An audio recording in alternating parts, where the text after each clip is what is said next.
Hey groupers, time for us to start Hebrews chapter 2.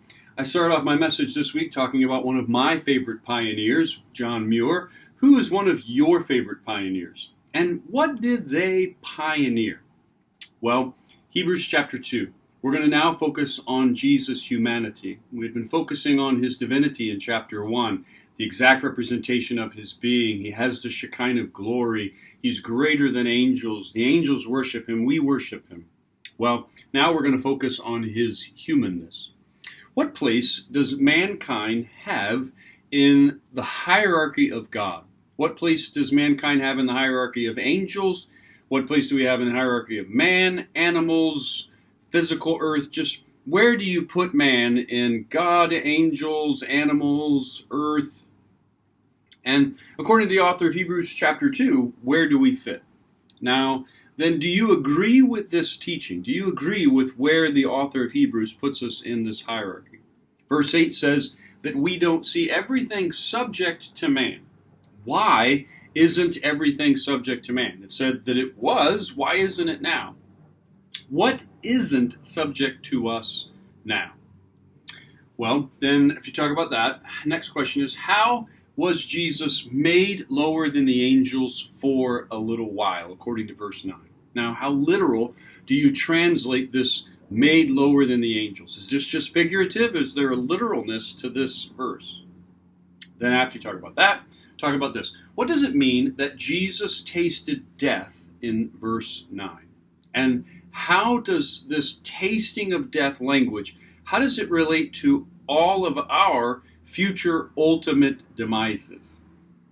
Well, if you talk about that, you're also going to want to talk about what does it mean in verse 10 that Jesus was made perfect. I thought that he was already perfect in order to offer himself as a sacrifice for our sins. According to 1 Peter 1:19, he had to be a lamb without blemish. According to 2 Corinthians 5:21, God made him who had no sin to be sin for us. So what does this idea of being made perfect mean?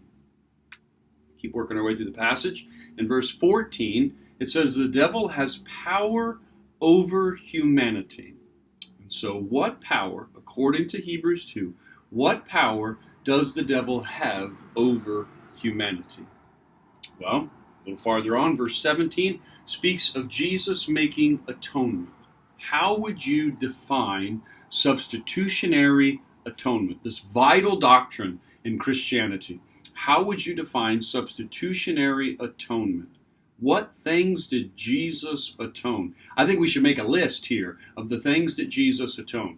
Boy, if you were going to underline something in this Bible study, it would be this, because this is something that we all need to know. It's something that we shouldn't have to go to a book to find. We need to be able to share with our family and friends about Jesus' atonement. Well, finally, verse 18 speaks of Jesus helping us when we are tempted. How does Jesus help us when we are tempted? One way that I think that he can help us is that we can look at his temptation. So how can looking back at Jesus' temptation be a source of help in our own temptations? Well, there's a lot to talk about in this passage, some rich theology. I hope that you enjoy the study. Just remember your application at the very end of this message. I just want to remind you that we want to talk about how Jesus is a pioneer over sin. He wins over sin. And so how can he right now help us to overcome sin? He suffered sin perfectly. He completely suffered in sin. He never gave into it. We give into it. How can Jesus help us when he suffered for our sins? How can he help us now in this life? I'm reminded of that. Well, I hope that you have a wonderful group, and I look forward to seeing you next week as we continue our walk through the book of Hebrews.